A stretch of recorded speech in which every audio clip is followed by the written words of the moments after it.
আমরা নতুন একটি বাংলাদেশ পেয়েছি আলহামদুলিল্লাহ, নতুন ভোরের বাংলাদেশ। এখন আমাদেরকে ঐক্যবদ্ধ থাকতে হবে, বিচ্ছিন্ন থাকলে হবে না, ঠিক কি না? আমি প্রায় বলি, যখন আমরা একা থাকি তখন আমরা ব্যক্তি, যখন আমরা সবাই মিলি তখন আমরা শক্তি। আমাদের এই ইউনিটি, আমাদের এই ঐক্যবদ্ধ শক্তিকে আগামীর ইসলামের জন্য কাজে লাগাতে হবে। চিল্লায় বলেন ঠিক কিনা? Specially the Gen Z of Chapainawabganj, the Gen Z of Rajshahi, তোমরা দেখিয়ে দিয়েছো কিভাবে জালিমকে শায়েস্তা করতে হয়। আল্লাহু আকবার। চোখের ইশারায় কি তাদের কানেক্টিভিটি, কি তাদের বোঝাপড়া। 16-17 বছরে যেটা করা যায় নাই, অল্প কয়েকদিনের ব্যবধানে তাদের ইউনিটি গোটা বাংলাদেশকে উজ্জীবিত করেছে। এই উচ্ছ্বাস, এই ইউনিটি, এই সম্প্রীতি আমাদেরকে বজায় রাখতে হবে। এই যে আমরা ইউনাইটেড, আমরা উচ্ছ্বসিত, আমরা একসাথে দেশ গড়ার কাজে ঐক্যবদ্ধ হতে চাই, এটা আবার অনেকের ভাল লাগে না। নানামুখী ষড়যন্ত্র, আমরা যদি ঐক্যবদ্ধ থাকতে পারি কেউ আমাদের কিচ্ছু করতে পারবে না। এজন্য আগামীর বাংলাদেশ ঐক্যবদ্ধ বাংলাদেশ। আমরা এমন রাজনৈতিক বন্দোবস্ত চাই যেখানে কেউ কাউকে জুলুম করার সাহস দেখাবে না, নতুন করে আর কেউ জালিম হবে না, নতুন করে ফ্যাসিস্ট হওয়ার সাহসটুকু, দুঃসাহসটুকু কেউ দেখাতে পারবে না। এরকম বাংলাদেশ আমরা চাই কি চাই না? আমরা স্বাধীনতার পর থেকে এটাই দেখেছি, লুটপাট, দুর্নীতি, মারামারি, দেশের টাকা পাচার, এগুলোর পুনরাবৃত্তি আমরা চাই। নতুন ভোরের বাংলাদেশে এগুলোর পুনরাবৃত্তি না হোক। জোরে বলেন ঠিক কিনা? আমাদের বিশ্ববিদ্যালয়ের ক্যাম্পাসগুলোতে রিসার্চ হোক, উন্নত মানের রিসার্চ, গবেষণা হোক, যেরকম আমরা অন্যান্য দেশে দেখি। যেই ছাত্রদের হাতে কলম লেগেছে ওই হাতে অস্ত্রের স্পর্শ না লাগুক। চিল্লায় বলেন ঠিক কিনা? এখানে এক রাজনৈতিক দল আর এক রাজনৈতিক দলকে শ্রদ্ধা করবে, সম্মান করবে, এমন নেতা আমরা চাই যেই নেতা অসুস্থ হলে আমরা গোটা দেশের জনগণ জায়নামাজ বিছিয়ে মুনাজাতে চোখের পানি ছেড়ে আমার নেতার জন্য কান্না করব। চিল্লায় বলেন ঠিক কিনা? দেখবেন এই যে আমরা ঐক্যবদ্ধ, আমরা সম্প্রীতির বাংলাদেশ গড়তে চাই, আমরা সমৃদ্ধির বাংলাদেশ গড়তে চাই। নানা ধরনের চক্রান্ত, রিসেন্টলি দেখবেন এই শান্ত শিষ্ট ইসলাম প্রিয় শান্তিপ্রিয় মুসলিমদেরকে উস্কানি দেয়া হচ্ছে, উত্তেজিত করার জন্য আমার নবীকে গালি দেয়া হচ্ছে। আরশের অধিপতি আল্লাহ রাব্বুল ইজ্জাতের নামে এমন অশ্লীল শব্দ ব্যবহার করা হচ্ছে যেগুলো মুখে তোলা আমাদের পক্ষে সম্ভব না। যারা আল্লাহ রাসূল সাল্লাল্লাহু আলাইহি ওয়াসাল্লামের সম্মানকে খাটো করে, আল্লাহ এবং আল্লাহর রাসূলকে নিয়ে কটূক্তি করে, অবমাননা করে, শব্দ ব্যবহার করে, অশ্লীল শব্দ ব্যবহার করে, তাদের ব্যাপারে আমরা সর্বোচ্চ শাস্তি কামনা করি। নবীর বিরুদ্ধে আল্লাহর রাসূল সাল্লাল্লাহু আলাইহি ওয়াসাল্লামের সম্মানকে খাটো করে কবিতার নামে, গদ্যের নামে অশ্লীল শব্দ চয়নকে আমরা মেনে নিব? কারণ আল্লাহর নবী আমার ঈমান, আমার নবী আমার ঈমান। নবীকে ভালোবাসা ঈমানের অংশ শুধু এতটুকু নয়, আমার নবীর ভালোবাসাটাই হচ্ছে ঈমান। চিল্লায় বলো ঠিক কিনা? ফিদাকা আবি ওয়া উম্মি ওয়া নাফসি ওয়া রূহি ইয়া রাসূলুল্লাহ। আমরা আমাদের প্রিয় নবীর জন্য জীবন বিলিয়ে দিতে রাজি। চিল্লায় বলেন ঠিক কিনা? এজন্য ইন্টারিম গভর্নমেন্টের কাছে আমরা বিনীত আবেদন জানাই, দেশের পরিস্থিতি আরো নাজুক হওয়ার আগেই যারা এই সমস্ত অবমাননার সাথে জড়িত তাদের বিরুদ্ধে কঠোর শাস্তির বিধান জারি করতে হবে। আজকের এই বিশাল তাফসীরুল কোরআনের প্রোগ্রাম থেকে এই দাবি জানিয়ে আমরা মহাবিশ্বের মহাবিশ্বয় মহাগ্রন্থ আল কোরআন আল কারীম থেকে আলোচনা শুরু করছি। আওয়াজ করে পড়ুন ইনশাআল্লাহ। প্রিয় ভাইয়েরা, বলুন তো, আমরা যে আরবি মাস অতিবাহিত করছি, কাটাচ্ছি, মাসটির নাম কি? শাবান। মাশাআল্লাহ, এই তো আপনারা সবাই জানেন। শাবানের পরেই যে মাস আসবে এটার নাম কি? রমাদান। যে আসতেছে আপনাদের ভাল লাগে? হ্যাঁ, রমাদান নাম শুনলেই মুমিন হৃদয়ে বয়ে যায় প্রশান্তির ফল্গু ধারা, ঠিক কিনা? একটা আনন্দ, একটা উচ্ছ্বাস আমাদের হৃদয়ের মধ্যে চলে আসে। রমাদান সাইয়্যিদুশ শুহুর, 12 মাসের মধ্যে সব চাইতে শ্রেষ্ঠতম মাস রমাদান আল মুবারক আসছে। আত্মশুদ্ধির মাস, আত্মসংশোধনের মাস, শুদ্ধাচারের মাস, নিজেকে আলোকিত করবার মাস। এই রমাদানুল মুবারকে আমাদের কি করণীয়, কি বর্জনীয়, what to do and what not to do, এই টপিকসের উপর কিছু কথা আপনাদের সামনে উপস্থাপন করব ইনশাআল্লাহ। ওমা তৌফিকে ইল্লা বিল্লাহ। আল্লাহ তাআলা ইরশাদ করছেন, شهر رمضان الذي أنزل فيه القرآن هدى للناس وبينات من الهدى والفرقان। আল্লাহ বলেন রমাদান এমন একটা মাস যে মাসে কোরআন নাজিল করা হয়েছে, আর এই কোরআন হচ্ছে বিশ্ব মানবের জন্য পথ নির্দেশিকা, হেদায়েতের সুস্পষ্ট বর্ণনা এবং সত্য মিথ্যা পৃথক করার আসমানি মানদণ্ড রূপে জামিনে আমাদের জন্য কোরআন নাজিল করেছে কে? আওয়াজ করে বলেন তো, আল্লাহর নাজিল করা এই কোরআনে কোনো ভুল আছে? সন্দেহ আছে? সংশয় আছে? বিয়ন্ডলেস, বাউন্ডলেস, বটমলেস এমন কিতাব যেটা পড়ে গবেষণা করে এর তথ্য উপাত্ত ইনফরমেশন লেসন নিয়ে শেষ করা যায় না। সুবহানাল্লাহ। আল্লাহ বলেন এই কোরআনকে আমি রমাদানে নাজিল করেছি, যেটা বিশ্ব মানবের জন্য পথ নির্দেশিকা। এতে আছে হেদায়েতের সুস্পষ্ট বর্ণনা আর সত্য মিথ্যা পার্থক্য করার মানদণ্ড, কোনটা সত্য কোনটা মিথ্যা এটা কোরআন দিয়ে ডিফারেন্সিয়েট করা যায়। কোরআন হচ্ছে ফুরকান, to differentiate between right and wrong. কোনটা সত্য কোনটা মিথ্যা, কোনটা ভুল কোনটা নির্ভুল, এটা কোরআন দিয়ে যাচাই করা যায়। চিল্লায় বলেন ঠিক কিনা? এজন্য এই কোরআন দিয়ে আমাদের জীবন সাজাতে হবে। কোরআন দিয়ে জীবন না সাজালে জীবন আলোকিত হয় না। কোরআন দিয়ে পরিবার না সাজালে পরিবার আলোকিত হয় না। কোরআন দিয়ে সমাজ না সাজালে সমাজটা শান্তিময় হয় না। শুধু দুর্নীতি দমন কমিশন দিয়ে দুর্নীতি বন্ধ করা যায় না। কোরআনের আইন বাস্তবায়ন করা ছাড়া এই সমাজ থেকে দুর্নীতি বন্ধ করা যাবে না। চিল্লায় বলো ঠিক কিনা? আমার প্রিয় ভাইরা, এই কোরআন নাজিল হয়েছে রমাদান আল মুবারক, এই বরকতময় মাসে।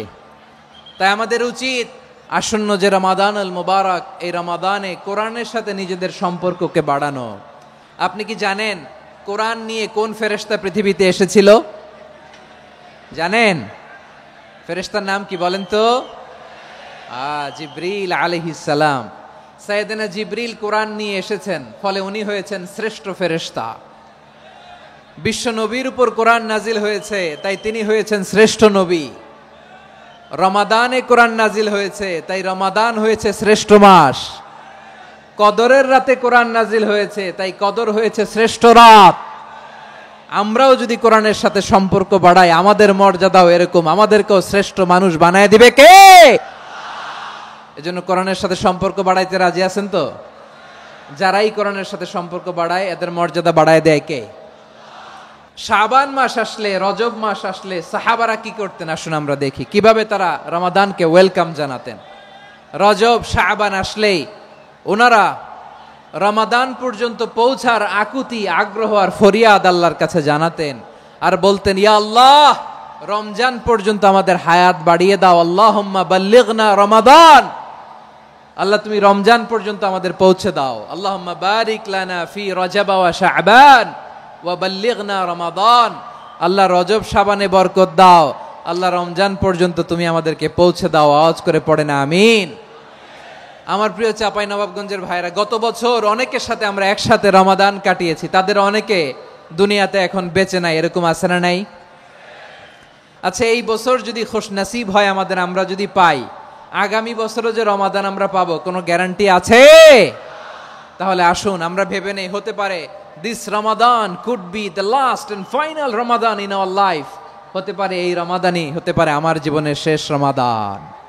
তাই আসুন আমরা আল্লাহর কাছে দোয়া করি, আল্লাহুম্মা বাল্লিগনা রমাদান, আল্লাহ তুমি রমাদান পর্যন্ত আমাদেরকে পৌঁছে দাও। আওয়াজ করে পড়েন আমিন। ইবনু রাজব আল হাম্বালি লাতাইফুল মাআরিফের মধ্যে লিখেছেন, সাহাবারা ওনারা রমাদান কেন্দ্রিক, আমাদের সালাফ সালফে সালেহিনরা রমাদান কেন্দ্রিক জীবন কাটাতেন। ওনারা রমজান আসার 6 মাস আগে আল্লাহর কাছে দোয়া করতেন, আল্লাহ রমজান পর্যন্ত পৌঁছে দাও। রমজান চলে যাওয়ার পরে বাকি 6 মাস আল্লাহর কাছে দোয়া করতেন, আল্লাহ এই রমাদানে যে ইবাদত করেছি ইবাদতগুলো তুমি কবুল করে নাও সুবহানাল্লাহ। তাহলে পুরো বছর রমাদান কেন্দ্রিক জীবন। রমজান আসার আগে 6 মাস দোয়া করতো আল্লাহ আমরা যেন রমজান পাই। রমজান চলে যাওয়ার পরে বাকি 6 মাস বলতো আল্লাহ রমজানে যে ইবাদত করেছি এগুলো তুমি কবুল করে নাও সুবহানাল্লাহ। আবার এই শাবান মাসে আল্লাহর হাবিব সাল্লাল্লাহু আলাইহি ওয়াসাল্লাম সবচেয়ে বেশি রোজা রাখতেন। এই শাবান শেষে আমাদের মধ্যে আগমন করবে রমাদান, এবং এই রমাদানুল মুবারক আল্লাহ তাআলা আমাদের জন্য সিয়াম ফরজ করেছেন। কি ফরজ করেছেন? তিনি সূরাতুল বাকারার 183 নম্বর আয়াতে ইরশাদ করছেন, রাব্বুল আলামিন বলেন, ইয়া আইয়ুহাল্লাযীনা আমানু কুতিবা আলাইকুমুস সিয়ামু কামা কুতিবা আলাল্লাযীনা মিন ক্বাবলিকুম লাআল্লাকুম তাত্তাকুন। আল্লাহ বলেন, ও বিশ্বাসীরা শোনো শোনো, তোমাদের জন্য সিয়ামকে ফরজ করা হয়েছে ঠিক যেমন ভাবে তোমাদের পূর্ববর্তী উম্মতদের উপরও সিয়ামকে ফরজ করা হয়েছিল, লাআল্লাকুম তাত্তাকুন, যাতে করে তোমরা সবাই মুত্তাকি হতে পারো। সুবহানাল্লাহ বলেন, যাতে করে তোমরা আল্লাহ সচেতন হতে পারো। তাহলে সিয়ামকে, এই সামনে যে রমাদান আসতেছে আমার প্রিয় ভাইয়েরা, এই পুরো রমাদান ব্যাপী সিয়াম সাধন করা, সিয়াম পালন করাকে আমাদের জন্য ফরজ করে দিয়েছে কে? এটা শুধু আমাদের উপরই ফরজ না, আমাদের আগে যত জাতিগোষ্ঠী এই পৃথিবীতে এসছে সবার উপরে সিয়াম পালনকে ফরজ করেছে কে? তবে ধরনটা ভিন্ন ছিল, এক এক জাতিগোষ্ঠীর জন্য এক এক ধরনের ছিল। আমাদের জন্য সিয়াম ফরজ টানা 1 মাস 30 দিন বা 29 দিন। পূর্ববর্তী অনেক উম্মতের উপর 1 মাস ছিল না, 3টা ফরজ ছিল। কয়টা? প্রতি মাসের 13, 14, 15 ফরজ ছিল তাদের জন্য।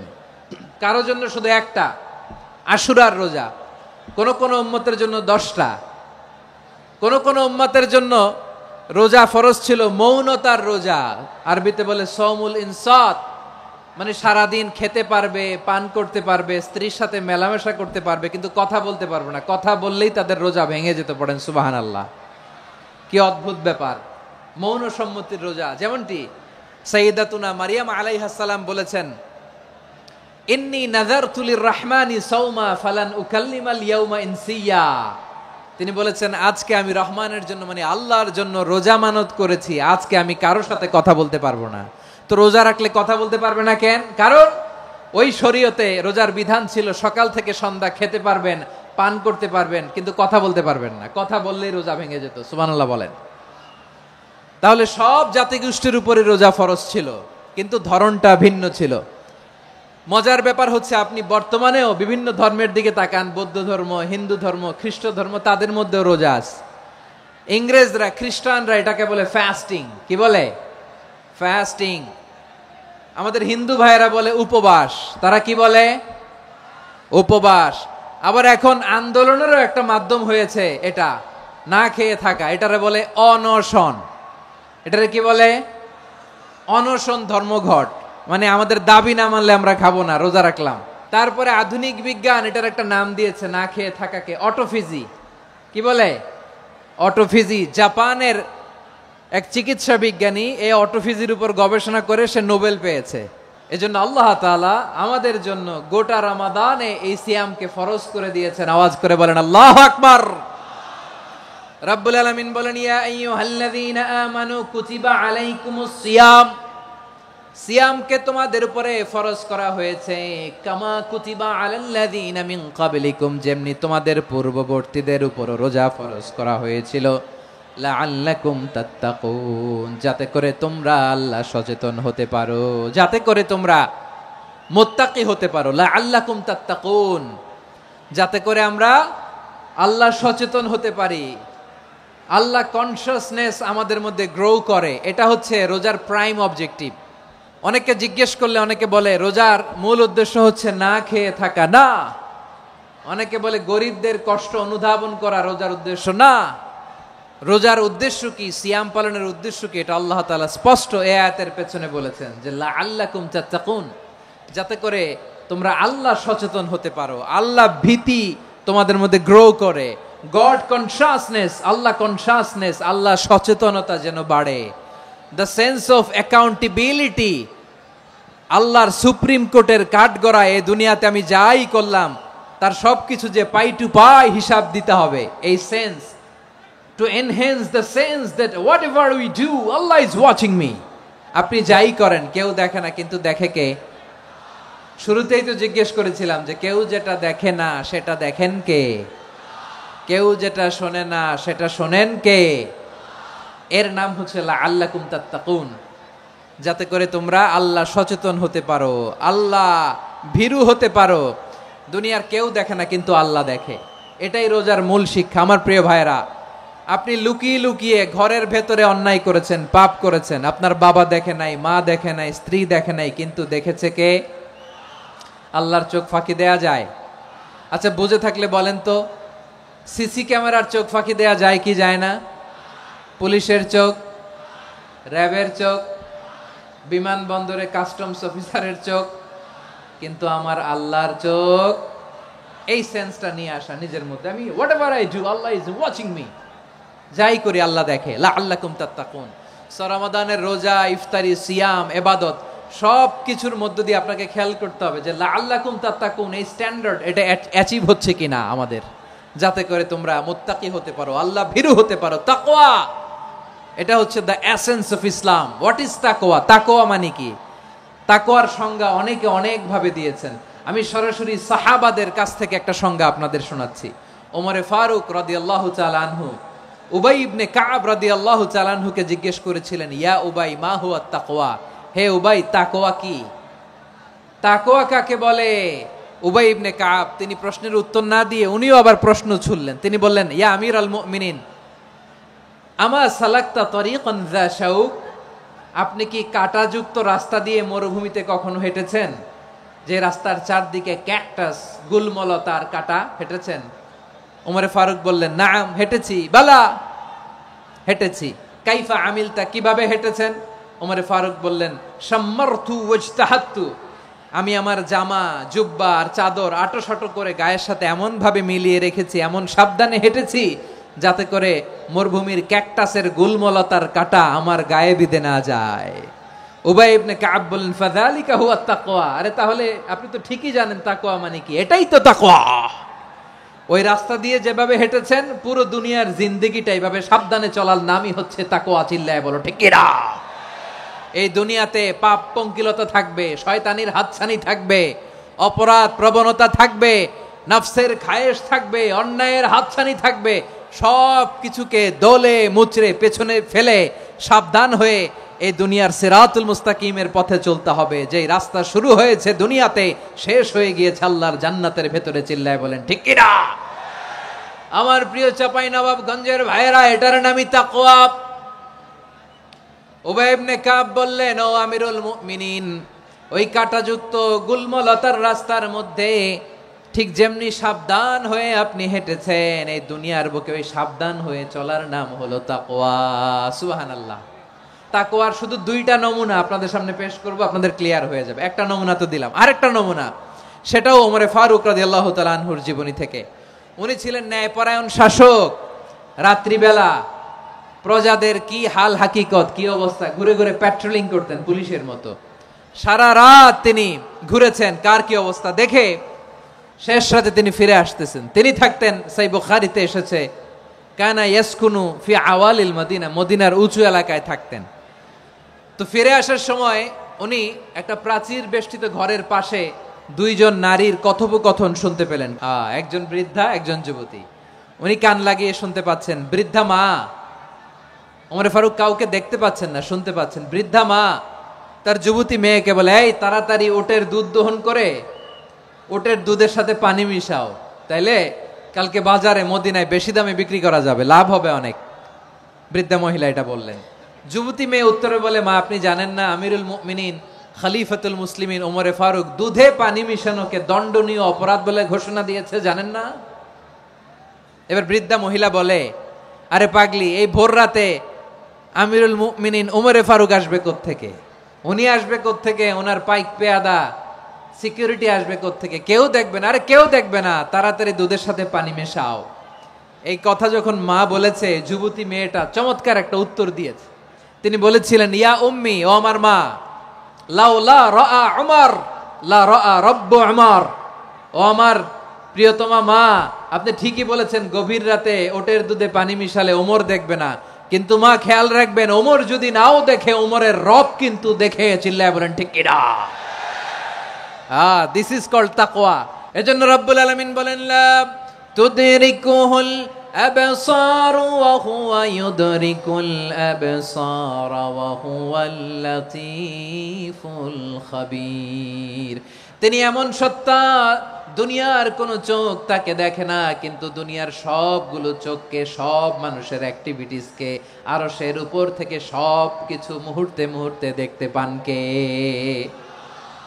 তাহলে তাকওয়া কারে বলে বুঝতে পারছেন? দুনিয়াতে সাবধানে চলার নাম তাকওয়া। কেউ দেখে না, কিন্তু আল্লাহ দেখে। এই সেন্স, এই জবাবদিহিতার ভয়, দ্য সেন্স অফ অ্যাকাউন্টেবিলিটি, এই সেন্স নিজের মধ্যে গ্রো করার নাম হচ্ছে তাকওয়া। আর এই সিয়াম পালন করার প্রাইম অবজেক্টিভ অফ সিয়াম হচ্ছে লাআল্লাকুম তাত্তাকুন। আওয়াজ করে বলেন, লাআল্লাকুম তাত্তাকুন। আমার প্রিয় ভাইয়েরা, এই আসন্ন রমাদান, এটা এমন এক বরকতের মাস, যে মাসে আমরা নিজেদের নাফসের উপর নিয়ন্ত্রণ প্রতিষ্ঠা করি। সারা বছর নাফস আমাদেরকে নিয়ন্ত্রণ করে, আর রমাদানে আমরা নাফসকে নিয়ন্ত্রণ করি। কথা বুঝতেছেন? সারা বছর নাফস আমাদেরকে নিয়ন্ত্রণ করে। এই যে এখন আমার খেতে মনে চাইলে যে খেজুর রাখা, আমি খেজুর খেতে পারবো, নাটস আছে, বাদাম খাইতে পারি।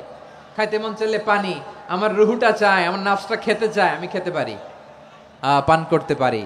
বিবাহিতরা দিনের বেলায় স্ত্রীর সাথে মেলামেশা করতে চাইলে করতে পারে, কিন্তু রমাদানে দিনের বেলায় খেতে মনে চায়, কিন্তু আমরা খাই। আমার প্রবৃত্তি খেতে চায়, কিন্তু প্রবৃত্তির কথা আমরা শুনি। তৃষ্ণায় গলা ফেটে যায়, গলার ছাতি ফেটে যায়, কিন্তু এক ঢোক পানি কি আমরা গিলি? বিবাহিতরা দিনের বেলা স্ত্রীর সাথে কি মেলামেশায় যায়? না। তার মানে সারা বছর নফস আমাদেরকে নিয়ন্ত্রণ করে, আর রমাদানে নফসের উপর আমরা নিয়ন্ত্রণ প্রতিষ্ঠা করি। নফসের লাগাম আমরা রমাদানে টেনে ধরে। চিল্লায় বলেন ঠিক কি না? এজন্য আমার প্রিয় ভাইয়েরা, নফসের উপর নিয়ন্ত্রণ নিতে চাইলে রমাদানের রোজার কোনো বিকল্প নাই। এটা এমন মাস, যে মাসের ফজিলতেরও কোনো শেষ নাই। এই মাসকে বলা হয় দ্য মান্থ অফ হোপ। এটা আশা জাগানিয়া মাস। রমজানের কথা শুনলে আশা জাগে না হৃদয়ে? ইদা জাআ রমাদান ফুতিহাত আবওয়াবুস সামা ওয়া গুল্লিকাত আবওয়াবু জাহান্নাম ওয়া সুফিদাতিশ শায়াতিন। রমাদান আসলে আকাশের দরজাগুলো খুলে দেওয়া হয়, মানে জান্নাতের। জাহান্নামের দরজাগুলোকে লক করে দেওয়া হয়, শয়তানকে চেইন আপ করা হয়। ইবাদত করলে শুধু করতেই মনে চায়। চিল্লায় বলেন না সুবহানাল্লাহ। রমজানে ইবাদতে যেই মজা পাওয়া যায়, সারা বছর অন্য কোনো মাসে এই মজা আপনি পান? আমার চাঁপাইনবাবগঞ্জের ভাইরা আওয়াজ করে বলেন না, রমজানে ইবাদতে যেই মজা অন্য মাসে এটা পান? কারণ রমজানে ইবাদত করলে সওয়াবও বেশি, ইবাদতের একটা পরিবেশ থাকে, ঠিক কিনা বলেন? অন্য মাসে ইবাদত করলে এর সওয়াব পাওয়া যায় গাণিতিক হারে, রমজানে ইবাদত করলে সওয়াব বাড়তে থাকে জ্যামিতিক হারে। সুবহানাল্লাহ কইবেন না? অন্য মাসে সওয়াব বাড়ে গাণিতিক হারে, রমাদানে ইবাদত করলে সওয়াব বাড়ে কিভাবে? জ্যামিতিক হারে বাড়ে। দেখেন, রমাদানে একটা নফল করলে ফরজের সমান সওয়াব, একটা ফরজ করলে 70 থেকে 700 গুণ সওয়াব। রমজানে উমরা করলে হজের সমান সওয়াব। দ্য মান্থ অফ হোপ, আশা জাগানিয়া মাস। এই মাস আমাদেরকে হোপফুল করে, আশাবাদী করে। রমাদান যেমনি দ্য মান্থ অফ হোপ, আশা জাগানিয়া মাস, এট দ্য সেম টাইম এই রমাদান হচ্ছে মান্থ অফ ওয়ার্নিং, একটা ওয়ার্নিং এর মাস। নবী যেমনি আশা জাগাইছে, আবার ওয়ার্নিং দিয়েও গেছে, খবরদার। ওয়ার্নিংটা কেমন? আল্লাহর হাবিব সাল্লাল্লাহু আলাইহি ওয়াসাল্লাম মসজিদে নববীর ভেতরে, হঠাৎ তিনি মসজিদে নববীর মিম্বারে পা রেখে বললেন আমিন। দ্বিতীয় ধাপে পা রেখে বললেন আমিন, তৃতীয় ধাপে পা রেখে বললেন আমিন। সাহাবারা অবাক হয়ে বললেন, ইয়া রাসূলুল্লাহ, ইয়া হাবিবাল্লাহ, 3 বার শুধু আমিন আমিন পড়লেন, কেন পড়লেন আমরা কিছু জানি না, আমাদেরকে জানিয়ে দেন কেন আপনি 3 বার আমিন বললেন। রাহমাতাল লিল আলামিন আল্লাহর হাবিব বললেন, ও আমার প্রাণের সাহাবীরা, আমি যখন মসজিদে নববীর মিম্বারের প্রথম ধাপে পা রেখেছি, সাইয়েদনা জিবরিল এসে আমাকে বলেছে, ও নবী, আপনার নাম শুনে যে ব্যক্তি আপনার উপর দুরূদ পড়ে না তার ধ্বংস। আপনি বলেন আমিন। আমি বলেছি আমিন। দ্বিতীয় ধাপে পা রাখার পর সাইয়েদনা জিবরিল বললেন, ইয়া রাসূলুল্লাহ, মাতা পিতাকে বার্ধক্য অবস্থায় পেয়ে তাদের সেবা করে, তাদের সাথে সদাচরণ করে যে সন্তান জান্নাত কামাতে পারলো না, তার জন্য ধ্বংস। আপনি বলেন আমিন। আমি বলেছি আমিন। আবার মিম্বারের তৃতীয় ধাপে ঠিক যখনই আমি পা রাখলাম, সাইয়েদনা জিব্রাইল বললেন, নবী, রমজান মাস পাওয়ার পরে এই মাসে ইবাদত করে যে ব্যক্তি নিজের গুনাহ মাফ করাতে পারলো না, তার জন্য ধ্বংস। আপনি আওয়াজ করে পড়েন আমিন। কত বড় ধমক, কত বড় ওয়ার্নিং দেখছেন, যে রমাদান পেয়েছে কিন্তু রমাদানের ইবাদত করার মধ্য দিয়ে সে নিজেকে জাহান্নাম থেকে মুক্ত বানাতে পারলো না, তার উপর আল্লাহ লানত, তার জন্য ধ্বংস। সাইয়েদনা জিব্রাইল বলেছেন আমিন, স্বয়ং বিশ্বনবীও বলেছেন আমিন। আওয়াজ করে পড়েন নাউযু বিল্লাহ। তাহলে রমজান আসবে আর আমরা নিজেদেরকে জাহান্নামীদের লিস্ট থেকে নাম কাটিয়ে জান্নাতীদের লিস্টে উঠাতে পারবো না। এর চেয়ে বড় হতভাগা কি আর কেউ থাকতে পারে? তাহলে রমাদানের এই রহমত, বরকত, মাগফিরাত, ফজিলত আমাদের কামাই করার দরকার আছে না নাই? আমার প্রিয় ভাইরা, আপনি পৃথিবীতে যত ইবাদত করেন সব ইবাদতের সওয়াব নির্ধারিত। এটা পাবেন বা ওইটা পাবেন, এই সওয়াব জান্নাতে, এই বাড়ি ওই বাড়ি। শুধু সিয়ামের সওয়াবটা অনির্ধারিত। কুল্লু আমালি ইবনে আদম ইউদাফ আল হাসানাতু আশরু আমসালিহা ইলা 700 দি'ফিন ইল্লা সাওম। সব নেক আমলের সওয়াব বাড়তে বাড়তে 700 গুণ, কিন্তু রোজা ছাড়া। রোজার সওয়াব কি হবে? বান্দা খালি রোজা রাখে, ফেরেশতারা কিছু লিখতে পারে না আমল নামায়, কারণ আল্লাহ বলে এটা কিছু লিখিস না, কারণ as-সাওমু লি, এই রোজা রাখছে আমার জন্য, ওয়া আনা আজজি বিহি, এই রোজার সওয়াব, প্রতিদান, অ্যাওয়ার্ড এটা কিয়ামতের দিন আমি আল্লাহ নিজ হাতে দেব, নিজ হাতে দেব। আরেক বর্ণনায় এসেছে ওয়া আনা উজজা বিহি, আমি আল্লাহ নিজেই হয়ে যাব রোজার প্রতিদান। সুবহানাল্লাহ পড়েন। আবার আল্লাহর হাবিব বলেন, ইন্না ফিল জান্নাতি সামানিয়াতু আবওয়াব, জান্নাতের দরজা মোট 8টা। ফিহা বাবুন ইউসাম্মা আর-রায়্যান, 8টা দরজার মধ্যে স্পেশাল একটা দরজা আছে, ওই দরজাটার নাম হলো আর-রায়্যান। রায়্যান দরজা, লা ইয়াদখুলুহু ইল্লা সাইমুন, রোজাদাররা ছাড়া কেউ ওই রায়্যান দরজা দিয়ে জান্নাতে ঢুকতে পারবে না। শুধু রোজাদারদের জন্য ওই দরজাটা খোলা থাকবে। দরজাটার নাম আর রায়্যান। শব্দটা কেমন লাগে? ভালো লাগে। অনাগত সন্তান যদি কারো আসে, ছেলে সন্তান, নাম রেখে দিয়েন আর রায়্যান। কি নাম?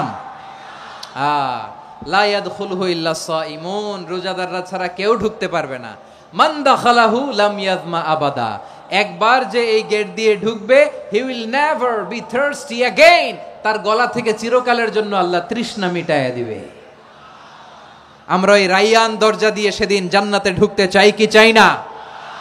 আমার প্রিয় ভাইরা, প্রতি রাতে রমাদানে আল্লাহর ফেরেশতারা আহ্বান জানায়, ইয়া বাগিয়াল খাইরি আকবিল, ইয়া বাগিয়াশ শাররি আকসির, হে কল্যাণের পথের যাত্রী, আকবিল, প্রসিড, আরো ইবাদত করো, আগাও আগাও, আরো জান্নাতের নাজ নেয়ামত কামাও। হে অকল্যাণের পথের যাত্রী, আকসির, স্টপ স্টপ, অনেক হয়েছে। আন্না, এই রমাদান এটা পাপের মাস নয়, এটা ইবাদত করে জান্নাত কামানোর মাস। চিল্লায় বলো ঠিক কি না? ওয়ালিল্লাহি উতাকাউ মিনান নার ওয়া যালিকা কুল্লা লাইলা, রমাদানের প্রতি রাতে আল্লাহ তাআলা এরকম লাখো বনি আদমকে মাফ করে দেওয়ার ঘোষণা দেয়, নাজাতের ঘোষণা দেয়। আমরা আল্লাহর পক্ষ থেকে মাফ, নাজাত চাই কি চাই না? আর কিছু যে চাই না আমি, চাই গো নাজাত, আল্লাহ তোমার কাছে আমার এই মুনাজাত। আর কিছু যে চাই না আমি, চাই গো নাজাত, আল্লাহ তোমার কাছে আমার এই মুনাজাত, আল্লাহ তোমার কাছে আমার এই মুনাজাত। পড়েন আমিন। তাহলে রমাদানকে আমরা বুদ্ধিমানের মতো কাজে লাগাতে চাই কি চাই না? বুদ্ধিমানের মতো কাজে লাগাইতে হবে। মুমিনরা স্মার্ট হয়। এই রমাদানে আমাদের কি করণীয়, কি বর্জনীয়, সংক্ষেপে 7টা করণীয় 7 মিনিটে, 7টা বর্জনীয় 7 মিনিটে বলে আমরা বিদায় নিব ইনশাআল্লাহ। বলেন, আসন্ন রমাদানে আমাদের 7টি করণীয়। 1 নাম্বার করণীয়, এই রমাদানকে আপনি কোরআনময় করে তুলুন। কোরআনময় করে তুলুন 2025-এর রমাদান। এই হচ্ছে আজকের প্রোগ্রামের স্লোগান। কোরআনময় করতে রাজি আছেন? কোরআন তেলাওয়াত করতে রাজি আছেন? আমার প্রিয় ভাইরা, ধীরস্থির ভাবে কোরআন তেলাওয়াত করুন, তাড়াহুড়ো করে নয়। আনাস রাদিয়াল্লাহু তাআলা আনহু বলতেন, রুব্বা কারি লিল কোরআন ওয়াল কোরআন ইয়ালানহু, কোরআনের অনেক কারি আছে যারা কোরআন পড়ে কিন্তু সওয়াব পায় না, বরং আল্লাহর কোরআন তার বিরুদ্ধে আল্লাহর দরবারে নালিশ করে আর লানত করতে থাকে। আমরা কি ওই রকম কোরআনের তেলাওয়াতকারী হতে চাই? না। ধীরস্থির ভাবে ওয়ারাত্তিলিল কোরআন তারতিলা, তারতিলের সাথে পড়বেন। বিষ্ণু ঈসা ইসলাম কানা ইয়ামুদ্দু সাওতাহু মাদ্দান, টেনে টেনে পড়তেন। আলহামদুলিল্লাহি রাব্বিল আলামিন আর রহমানির রহিম মালিকি ইয়াউমিদ্দিন ইয়্যাকা না'বুদু ওয়া ইয়্যাকা নাস্তাঈন ইহদিনাস সিরাতাল মুস্তাকিম সিরাতাল লাযীনা আন'আমতা আলাইহিম গায়রিল মাগদুবি আলাইহিম ওয়ালাদ-দাল্লিন। কানা ইয়ামুদ্দু সাওতাহু মাদ্দান, টেনে টেনে পড়তেন। ওয়া কানা ইউকাত্তিউ আয়াতান আয়াতান, প্রত্যেক আয়াত পড়ে পড়ে তিনি থামতেন। এভাবে কোরআন পড়তে হবে। আমাদের অনেক মা বোনেরা আজকের এই চাঁপাইনবাবগঞ্জের প্রোগ্রামের অনেকগুলো মহিলা প্যান্ডেল আমি ল্যান্ডিং করার সময় দেখেছি। আমার অনেক বোনেরা ওনারা কোরআন খতম করতে যে এমন ভাবে তেলাওয়াত করেন, কোরআন তেলাওয়াতের আদব আর অবশিষ্ট থাকে না। আমরা তারতিলের সাথে তেলাওয়াত করব, যেমনটি আমি পড়ে শোনালাম। বিষ্ণু ইসলাম প্রতি আয়াত শেষে থামতেন, টেনে টেনে পড়তেন, তারতিলের সাথে পড়তেন, সুর করে পড়তেন। মান লাম ইয়াতাগান্না বিল কোরআন ফালাইসা মিন্না, যে সুর করে কোরআন পড়ে না সে আমার উম্মত হতে পারে। যায়িনুল কোরআন বিআসওয়াতিকুম, বিষ্ণু বলেন সুর করে কোরআন পড়বা। অনেকে কোরআনের খতম তুলবার জন্য কোরআনরে একেবারে খতম করে দেয় না। আপনি ধীরস্থির ভাবে পড়ে যদি খতম দিতে পারেন মাশাআল্লাহ, না পারলে যতটুকু পারেন পড়বেন। এরপর অনুবাদ পড়ার চেষ্টা করবেন, তাফসীর পড়ার চেষ্টা করবেন। আপনাদের জন্য এক অনন্য উপহার রয়েছে আমার পক্ষ থেকে, এক নজরে কোরআন। 114 সূরার সারমর্ম, সার নির্যাস আমরা নিয়ে এসেছি এখানে। বাংলা ভাষায় আমার জানা মতে খুব সম্ভবত এই প্রথম কাজ কেউ করে নাই। আরবিতে পাবেন এরকম অনেক বই, ইংরেজিতে কিছু কাজ আমরা দেখেছি, কিন্তু বাংলায় পাবেন না। এত চমৎকার ভাবে আমরা সূরাগুলোর সারমর্ম, সার নির্যাস তুলে ধরার চেষ্টা করেছি। 5 পৃষ্ঠায় আপনি জেনে যাবেন এই সূরার সেন্ট্রাল থিম কি, এই সূরায় কি কি নিয়ে আলোচনা করা হয়েছে, এই সূরা থেকে মূল লেসন কি, মূল শিক্ষা কি, সহজে আপনারা বুঝে যাবেন। সুযোগ হলে এটা সংগ্রহ করবেন আপনারা। যে কোনো ধরনের ভালো অনুবাদ আপনারা পড়বেন, তাফসীর পড়বেন। আমরা কোরআনময় করতে চাই। খতম কোরআনে রমাদানের 1 খতম দেওয়ার একটা সহজ পদ্ধতি হচ্ছে রমাদানের প্রতি নামাজের পরে 4 পৃষ্ঠা। প্রতি নামাজের পরে কয় পৃষ্ঠা? 4 পৃষ্ঠা। তাহলে 5 ওয়াক্তে 4 পাঁচা 20 পৃষ্ঠা। হেফজে কোরআনগুলো 20 পৃষ্ঠা 1 পারা। এভাবে 30 দিনে আপনার 1 খতম হয়ে যাবে। আমরা যেন তারতিলের সাথে বিশুদ্ধভাবে কোরআন তেলাওয়াত করতে পারি। আল্লাহ তৌফিক দান করুক। পড়ে না আমিন।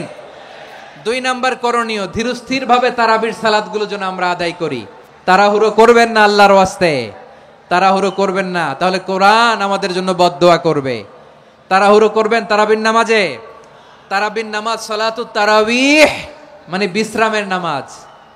আর আমরা পড়ি সালাতুল কিতার, রেলগাড়ির মতো নামাজ।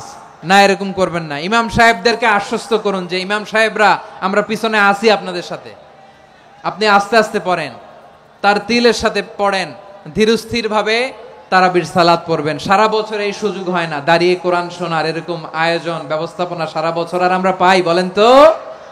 না। তারাবির সালাতের রাকাত বিতর্ক এড়িয়ে চলুন। রাকাত নিয়ে বিতর্ক করবেন না। 8 রাকাত 20 রাকাত নিয়ে যে মারামারি এই দেশে, এটা শয়তানের ফন্দি। চিল্লায় বলেন এটা কার ফন্দি? আমরা 20 রাকাত পড়ি, আপনারা হয়তো 8 রাকাত পড়েন, কোনো অসুবিধা নাই। আমরা যারা 20 রাকাত আমরা পড়তেছি, আমরা 20 রাকাতের কথাই বলি। 20 রাকাত আমরা পড়বো আজীবন। সৌদি আরবে মক্কা মদিনায় 20 রাকাত পড়ে, কোনো অসুবিধা নাই। অন্যান্য মসজিদগুলো 8 রাকাত পড়ে। এই নিয়ে এদের মধ্যে মারামারি আছে? হ্যাঁ। এই জন্য রাকাত বিতর্ক এড়িয়ে চলবেন। প্রিয় ভাইয়েরা, আপনার আমল আল্লাহর কাছে কবুল হবে সংখ্যার বিচারে না উত্তমতার বিচারে বলেন তো? উত্তমতার বিচারে। কত চমৎকার ভাবে আপনি আল্লাহর সামনে দাঁড়াতে পারছেন এটা বিবেচ্য। রুকু সেজদাগুলো সুন্দরভাবে করবেন। রুকু থেকে সোজা হয়ে দাঁড়ানো ওয়াজিব। 2 সেজদার মাঝখানে সোজা হয়ে বসা ওয়াজিব। এই তা'দিলুল আরকান বাদ দিলে হানাফি মাযহাব মতে সৌ সেজদা দিতে হবে, অন্য মাযহাব মতে নামাজই হবে না আপনার।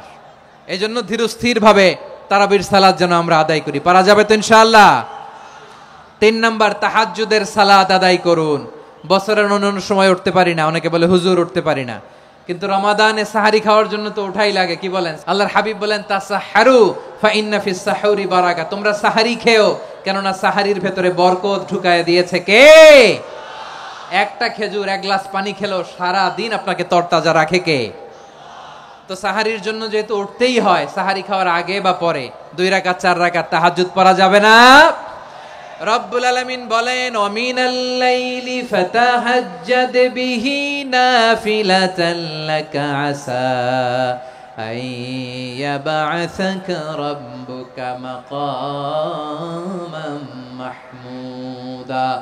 ও নবী, রাতের কিছু অংশ সময় তাহাজ্জুদের সালাত আপনি আদায় করবেন, কারণ এই তাহাজ্জুদ হলো আপনার জন্য নাফিলাতাল লাক, অতিরিক্ত ফরজ। আপনাকে মাকামে মাহমুদে অধিষ্ঠিত করবে কে?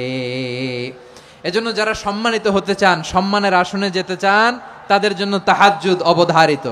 আমরা রমজানে সাহারির আগে তাহাজ্জুদ পড়তে চাই কি চাই না?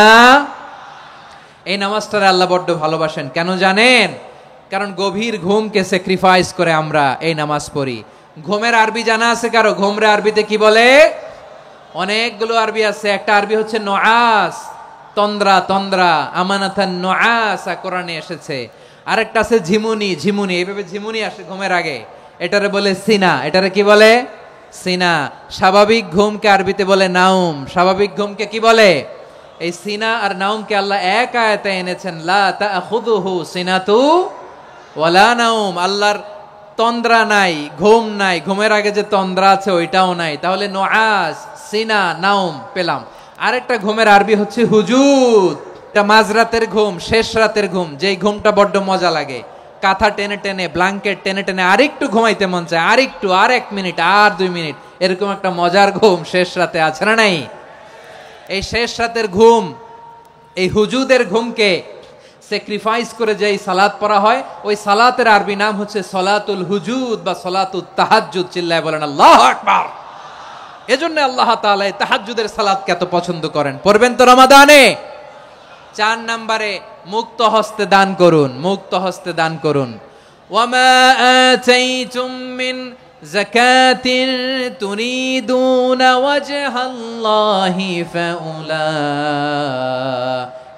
হুমুল মুদঈফুন। তোমরা মনে করো না যাকাত দিলে তোমাদের সম্পদ কমে যায়, এটা ভেবো না। বরং তোমরা আল্লাহর খুশির জন্য যে যাকাত দাও, তারপরে তোমার যে সম্পদ থাকে ওই সম্পদের মধ্যে প্রবৃদ্ধি দান করে কে? আপনি মনে করছেন দিলে কমে নাকি বাড়ে? বাড়ে। যেটা দান করেন, কামাসালি হাব্বা আম্বাতাত সাবআ সানাবিলা ফি কুল্লি সুমবুলাতিন মিয়াতি হাব্বা। 1 টাকা দান করলে এটা চারা বীজের মতো, রূপে দিলে 7টা শীষ, প্রতি শীষে হয় 100 শস্য দানা। আল্লাহ যারে চায় এরকম বাড়ায় দেয়, প্রবৃদ্ধি দেয়। সুবহানাল্লাহ। এজন্য মুক্ত হস্তে দান করতে রাজি আছেন? আগে আগে যাকাত ক্যালকুলেট করে রাখেন। আপনার যাকাত বর্ষ যদি পরেও হয়, দেরি করেও হয়, ধরেন যে প্রতি বছর মুহররমে দেন, আপনি আগে দিতে পারবেন। যাকাত অগ্রিম আদায় করা যায়। সুবহানাল্লাহ বলেন। বিষ্ণু ইসা ইসলাম রমাদানে এত দান করতেন, কানা আজওয়াদান নাস, কিন্তু রমাদানে আজওয়াদুন নাস আজওয়াদু বিল খাইরি মিনার রিহিল মুরসালা। প্রবাহিত বাতাসের চেয়ে বিশ্বনবী আর অবদান্যতা বেড়ে যেত। প্রবাহিত বাতাস যেমনি সবাইরে বাতাস দেয়, আস্তিক নাস্তিক মুমিন কাফির সবাইকে শীতল করে দেয়, তেমনি নবীজির রমাদানের দান ছিল এমন, কেউ নবীর কাছে চেয়ে ফিরে গিয়েছে এর নজির নাই। জোরে বলেন সুবহানাল্লাহ। রমাদানে দান করব, ইফতার শেয়ার করব। কাউকে ইফতারি করালে সারাদিন রোজা রেখে তার যে সওয়াব, আপনি ইফতার করানোর কারণে আপনার আমলনামায় ওই সওয়াব আল্লাহ ঢুকায় দিবেন। পড়েন সুবহানাল্লাহ। সাহাবারা বললেন, নবী আমরা গরিব মানুষ, ইফতারি খাওয়ানোর পয়সা নাই। আল্লাহর হাবিব বললেন, ওয়ালাউ বিমাজকাতি লাবান, 1 ঢোক দুধ, ওয়ালাউ বিতামরা, 1টাও খেজুর, ওয়ালাউ বিশারবাতিমা, 1 ঢোক পানি খাইয়েও যদি কারো রোজা ভাঙাও, তারপরে ওই সওয়াব তোমার আমলনামায় দিবে কে? তাহলে মুক্ত হস্তে দান করুন 4 নাম্বার। 5 নাম্বার হচ্ছে কদর তালাশ করুন। রমজানের সবচেয়ে দামি সময়। বিষ্ণু বলেন, মান হুরিমা খাইরাহা ফাকাদ হুরিম। যে কদর মিস করলো সে সব মিস করলো, হি ইজ দ্য লুজার। আচ্ছা বলেন, এই বরকতের মাসে আমরা কি লুজার হতে চাই না গেইনার হতে চাই? ইন্না আনজালনাহু ফি লাইলাতিল কদরি ওয়া মা আদরাকা মা লাইলাতুল কদর লাইলাতুল কদরি খায়রুম মিন আলফি শাহর। পড়েন আল্লাহু আকবার। লাইলাতুল কদরি খায়রুম মিন আলফি শাহর, হাজার মাসের চেয়েও সেরা। 1000 মাসে হয় 83 বছর 4 মাস। 83 বছর 4 মাস টানা ইবাদত করলে যেই সওয়াব, কদরের রাতে ইবাদত করলে অতটুকু সওয়াব আপনি পাবেন, আল্লাহ সেটা বলে নাই। আল্লাহ বলে তার চাইতে বেশি সওয়াব দিয়ে আপনার আমলনামা ভরে দিবে কে? কদর যেন মিস না হয়। 21, 23, 25, 27, 29 নাকি খালি 27? না, ফালতামিসু ফিল আশরিল আওয়াখিরি ফিল মিনাল ভিতরি, রমজানের শেষ দশকের বেজর রাতগুলোকে কদর হিসেবে তালাশ করো। আল্লাহর হাবিব সাল্লাল্লাহু আলাইহি ওয়াসাল্লাম শেষ 10 দিন টানা ইবাদত করতেন, টানা ইবাদত। ইদা জাআল আশরু আহিয়াল লাইলা আইকাযা আহলা ওয়া জাদ্দা ওয়া শাদ্দাল মিজার, সারা রাত জেগে ইবাদতের নজির নবীজির নাই, শুধু রমজানের শেষ দশক ছাড়া। সুবহানাল্লাহ বলেন। নিজেও ঘুমাতেন না, ফাতেমা রাদিয়াল্লাহু তাআলা আনহু, আলী রাদিয়াল্লাহু তাআলা আনহু কাউকে ঘুমাতে দিতেন না, সবাইকে জাগিয়ে তুলতেন। আমরা সারা রাত জেগে ইবাদত করব, রাজি আছেন তো? কদর যেন আমাদের মিস না হয়। আজকে থেকেই ক্যালেন্ডারে মার্ক করে রাখেন, সব কাজ পেছনে ফেলে, সব ব্যস্ততাকে পেছনে ফেলে ইবাদতের জন্য আমরা প্রস্তুত থাকব কদরের রাতে। কোনোভাবে কদর যেন আমাদের মিস না হয়, ইনশাআল্লাহ। বলেন তো সবাই। 6 নম্বরে পারলে ইতিকাফ করবেন। আল্লাহর হাবিব সাল্লাল্লাহু আলাইহি ওয়াসাল্লাম প্রতি বছর 10 দিন ইতিকাফ করতেন। যে বছর ইন্তেকাল করবেন সে বছর 20 দিন ইতিকাফ করেছেন। আপনি বলবেন হুজুর ইতিকাফ না করলে সমস্যা কি? আমার নবী একটা ইবাদত সারা জীবনেও ছাড়ে নাই, আর আপনি জীবনে একবারও করেন নাই। এবার হিসাব আপনার কাছে। না পারলে অন্তত রাত্রি বেলাগুলো মসজিদে কাটাবেন। পারবেন তো ইনশাআল্লাহ? সব শেষে শিশু এবং নারীদের ব্যাপারে বিশেষ খেয়াল রাখবেন। শিশুদের রমাদানের ব্যাপারে উৎসাহ দেন, তাদের প্রস্তুতি নেওয়ান, তাদেরকে রোজা রাখতে দিবেন। আমার ভাইয়েরা এবং বোনেরা, পর্দার আড়ালে মায়েদেরকে বলবো, চাপাই নবাবগঞ্জের মায়েরা, 1 দিন 2 দিন না খেয়ে থাকলে আপনার ছেলে মেয়ে মারা যাবে না। ওদেরকে উৎসাহিত করেন, ওদের ছোট্ট যারা রাখতে দেন, বলেন যে বাবা সকাল থেকে দুপুর পর্যন্ত না খেয়ে থাকলে তোমার অর্ধেক রোজা, এরকম 2 দিন অর্ধেক মিলে তোমার 1 রোজা। এরকম আমি কত রোজা রাখছি ছোটবেলায়, কোনো হিসাবই নাই। আমার দাদি বলতো সকাল থেকে না খেয়ে দুপুর 12টা পর্যন্ত রাখলে নাকি অর্ধেক হয়, এরপরের দিন অর্ধেক, 2 অর্ধেক মিলে 1 রোজা। এটা তো আসলে রোজা হয় না, কিন্তু তাকে উৎসাহ দেয়া। ইফতার প্রোগ্রামগুলোতে নিবেন আমাদের বাচ্চাদেরকে, দেখবেন যে ওর ক্ষুধা লাগতেছে, খায় না, কারণ কেউ খায় না। একজন আজান দিচ্ছে, সবাই খেজুর নিয়ে ইফতার করতেছে। এই দৃশ্য, এই ট্র্যাডিশন, এই ইবাদত, এই তারবিয়া ওর আগামীর জীবনটাকে সুন্দর করবে। চিল্লায় বলেন ঠিক কি না? এভাবে আগামীর প্রজন্মকে আমাদের গড়তে হবে। শিশুদের রোজার ব্যাপারে প্রস্তুতি নিন, উৎসাহ দিন। আর নারীদেরকে কষ্ট দিবেন না। সারা দিন পেঁয়াজু, আলুর চপ, বেগুনি, পাকোড়া, ছোলা, মুড়ি, শরবত, রুয়াবজা আছে না নাই, বানাতে বানাতে আমাদের বোনেরা কাহিল হয়ে যায়, আর তারাবি পড়তে পারে না, ইবাদত করতে পারে না। আমরা যেন আমাদের বোনদের প্রতি ইহসান করি। পারবেন তো সবাই? এই 7টি করণীয়, 7টি বর্জনীয়। 1 নাম্বার, বিলম্বে ইফতার করবেন না কখনো। 1 নাম্বার, দেরি করে ইফতার করা নিষিদ্ধ। ইহুদিরা দেরি করে ইফতার করে। লা ইয়াজালুন নাসু আলা খাইরিন মা আজ্জালুল ফিতরা। বিশ্বনবী বলেছেন, এই উম্মত যতদিন আগে আগে ইফতার করবে, এই উম্মতের কপাল থেকে কল্যাণ কেউ ছিনিয়ে নিতে পারবে না। চিল্লায় বলেন ঠিক কি না? আজানের জন্য বসে থাকবেন না, সময় দেখবেন। স্থানীয় সময় যখন সূর্যাস্ত হওয়া মাত্রই বিসমিল্লাহ, খেজুর খেয়ে ফেলবো। পারবেন তো? 2 নাম্বার, রমাদানের পবিত্রতা বজায় রাখবো। কোনো তর্ক বিতর্ক, অশ্লীলতায় আমরা জড়াবো না, ঝগড়া করবো না, সরাসরিও না, ফেসবুকেও না। করবেন? কেউ গালি দিলে বলবেন ইন্নিমরুউন সায়েম, আমি রোজাদার। আল্লাহর হাবিব শিখিয়েছেন, কেউ যদি তোমার গালি দেয়, কটু কথা বলে, অশ্লীল কথা বলে, রমজানে তুমিও বলতে পারবে না। তুমি বলতে পারবা ইন্নিমরুউন সায়েম, আমি রোজাদার। আজকে থেকে নিয়ত করেন, রমজানে কেউ গালি দিলে আপনি একটা গালি দিবেন নাকি? কি বলবেন? রোজাদার, রমজানের পবিত্রতা আমি ভঙ্গ করতে পারবো না। অশ্লীল নাটক, সিনেমা আমরা দেখবো না। ব্যাড হ্যাবিট থাকলে রমাদানে এটা ছাড়ার মহা সুযোগ। স্মোকিং এর অভ্যাস আছে অনেকের, ঠিক কিনা? যদি কারো থাকে, কে করে হাত তোলালাম না আমি। এই রমাদানে এই স্মোকিং হ্যাবিট থেকে আমরা বেরিয়ে আসবো, ঠিক কিনা বলেন? তিন নাম্বার, আমরা মিথ্যা বলবো না। বিশ্বনবী বলেন, মানলাম ইয়াদা কাওলা যুরি ওয়াল আমালা বিহ ফালাইসা লিল্লাহি হাজাতুন ফি আইয়াদা তাআমাহু ওয়া শারাবা। যে রমজানে মিথ্যা কথা, মিথ্যা কাজ, মিথ্যা সাক্ষী ছাড়তে পারে নাই, তার না খেয়ে থাকা, উপবাস থাকা দিয়ে আল্লাহর কিছু যায় আসে না। এজন্য মিথ্যার সাথে আমাদের কোনো সম্পর্ক আছে? মিথ্যা বলবো না। চার নাম্বার, অপচয় করব না। ইন্নাল মুবাযযিরিনা কানু ইখওয়ানাশ শায়াতিন ওয়া কানা শাইতানু লিরাব্বিহি কাফুরা। অপচয়কারী শয়তানের ভাই। আচ্ছা, যে শয়তানের ভাই ও নিজেও আরেকটা কি? শয়তান। অপচয় করব না। ইফতারি করতে যে আমরা অনেকে অপচয় করি, এগুলো করবেন আপনারা না। অপব্যয় করব না। 5 নম্বরে রিয়া, লোক দেখানো ইবাদত আমরা করব না। লোক দেখানোর জন্য নামাজ, রোজা, জিকির, তেলাওয়াত, দান সদকা এগুলো করলে আল্লাহর দরবারে এগুলো কবুল হবে। বিশ্বনবী বলেন, দাজ্জালের ফিতনার চেয়ে একটা বড় ফিতনার ভয় আমি করি, সেটা কি? আর রিয়া, শো অফ মেন্টালিটি, লোক দেখানো মানসিকতা। এটা থেকে আমরা বিরত থাকবো ইনশাআল্লাহ।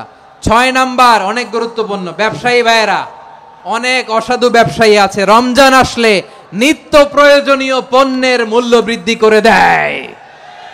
এরকম আছে না নাই? এগুলো করবেন না। মজুদদারি করবেন না। পণ্যের কৃত্রিম সংকট বাজারে করবেন না। আপনি লাখ টাকা কামায়া ভাবছেন যে রোজাদারদের কষ্ট দিয়ে ধনী হবেন, এমন রোগ আল্লাহ আপনারে দিবে, কোটি টাকা দিয়েও আপনি হাসপাতালের বিল পরিশোধ করার ক্ষমতা আপনার হবে না। খবরদার। শেষ বয়সে দেখবেন কি কষ্ট আপনার হয়। আপনি রোজাদারদের কষ্ট দিচ্ছেন, আল্লাহ আপনার সুখে রাখবে? আল্লাহর দোহাই লাগে, আমার ব্যবসায়ী ভাইয়েরা এটা করবেন না। আরব বিশ্বে আমরা দেখেছি, আরব বিশ্বের ব্যবসায়ীরা সারা বছরে ব্যবসা করে, রমজানে ভর্তুকি দেয়। আর আমার দেশের কিছু অসাধু ব্যবসায়ী রমজানে গলাকাটা ব্যবসা করে আর সারা বছর সইটার উপর দিয়ে চলে। চিল্লায় বলেন ঠিক কিনা? করবেন না, এটা করবেন না।